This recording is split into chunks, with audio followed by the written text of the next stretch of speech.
Praise the Lord. എല്ലാവർക്കും കർത്താവേ യേശു ക്രിസ്തുവിന്റെ തുല്യനാമത്തിലുള്ള പ്രഭാതവന്ദനം. ആത്മമന്ന ശുശ്രൂഷയിലേക്ക് എല്ലാ പ്രിയപ്പെട്ടവരെയും ഇന്ന് പ്രഭാതത്തിലും സ്വാഗതം ചെയ്യുന്നു. ഇന്ന് പ്രഭാതത്തിലും കർത്താവ് നമ്മെ എല്ലാവരെയും അനുഗ്രഹിക്കുകയും സഹായിക്കുകയും ശക്തീകരിക്കുകയും ചെയ്യുമാറാകട്ടെ. ഇന്നത്തെ ചിന്തയ്ക്കായിട്ട് ഫിലിപ്പിയ ലേഖനം 1-ാം അധ്യായത്തിൻ്റെ 29-ാമത്തെ വാക്യം. ക്രിസ്തുവിൽ വിശ്വസിപ്പാൻ മാത്രമല്ല അവന് വേണ്ടി കഷ്ടം അനുഭവിപ്പാനും കൂടെ നിങ്ങൾക്ക് വരം നൽകിയിരിക്കുന്നു.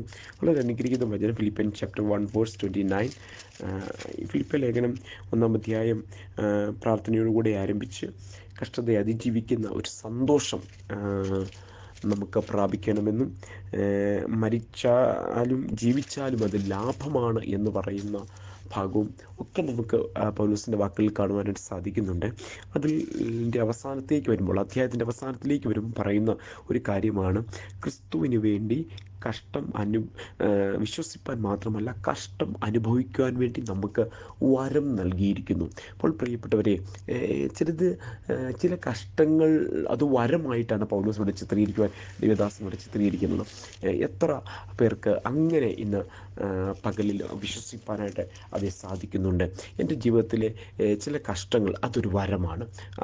അപ്പോൾ ഒരു വരമെന്ന് പറഞ്ഞാൽ അതിനെന്താണ്? അതിന് പരിഹാരമുണ്ട് അല്ലേ? ആ വരം നമ്മുടെ മേൽ ഉണ്ടെങ്കിൽ ആ വരം സങ്കടത്തിലേക്കോ ദുഃഖത്തിലേക്കോ അല്ലെങ്കിൽ അതിവേദനയിലേക്കോ പോവുകയല്ല. ആ വരം നമ്മൾ എന്താണ്?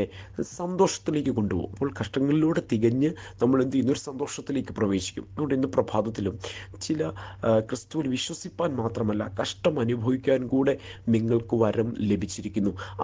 അങ്ങനെ ലഭിച്ചിരിക്കുന്ന ക്രിസ്തുവിൽ നാം പ്രാപിച്ചിരിക്കുന്ന ചില വരങ്ങളുണ്ട് അല്ലേ? ചില പറയുന്നുണ്ട്, ഈ കഷ്ടത്തിലൂടെ ഞാൻ കടന്നുപോയത് ഏറെ നന്നായി, അത് കർത്താവിനെ അറിയാൻ എനിക്ക് കാരണമായി തീർന്നു എന്നൊക്കെ. അപ്പോൾ അതൊരു വരത്തിൽ നിന്ന് എങ്ങോട്ട് കൊണ്ടുപോവുകയാണ്? അതൊരു ഫലത്തിലേക്കും നന്മകളിലേക്കും സന്തോഷത്തിലേക്കും നമ്മളെ കൊണ്ടുപോകുന്നു. ആകയാൽ ഇന്ന് പ്രഭാതത്തിൽ ചില കഷ്ടങ്ങൾ എന്താണ്? അതൊരു തികഞ്ഞ അനുഗ്രഹത്തിലേക്ക് നമ്മളെ നടത്തുവാനിടയായിത്തീരും. അത് ചിലരുടെ മേലൊരു വരമാണ്. ഇവിടെ വായിക്കുന്നു, എന്താണ്? കൂടെ നിങ്ങൾക്കും വരം നൽകിയിരിക്കുന്നു, അവന് വേണ്ടി കഷ്ടം അനുഭവിപ്പാൻ കൂടെ നിങ്ങൾക്ക് വരം നൽകിയിരിക്കുന്നു. അപ്പോൾ എല്ലാവരും ആ വരം പ്രാപിക്കണമെന്നില്ല. അപ്പോൾ ചില കഷ്ടങ്ങൾ ചിലർ പതറിപ്പോവും, തളർന്നു പോവും, നിരാശപ്പെട്ടു പോവും. എന്നാൽ ചിലർ അതിനെ എന്താണ്? ജയിച്ച് കർത്താവിങ്കിൽ നിന്നുള്ള സന്തോഷവും നന്മകളും പ്രാപിക്കുന്ന കാണും. അങ്ങനെ ഒരു അനുഭവം ഇന്ന് പ്രഭാതം നമുക്ക് ഉണ്ടാകണം.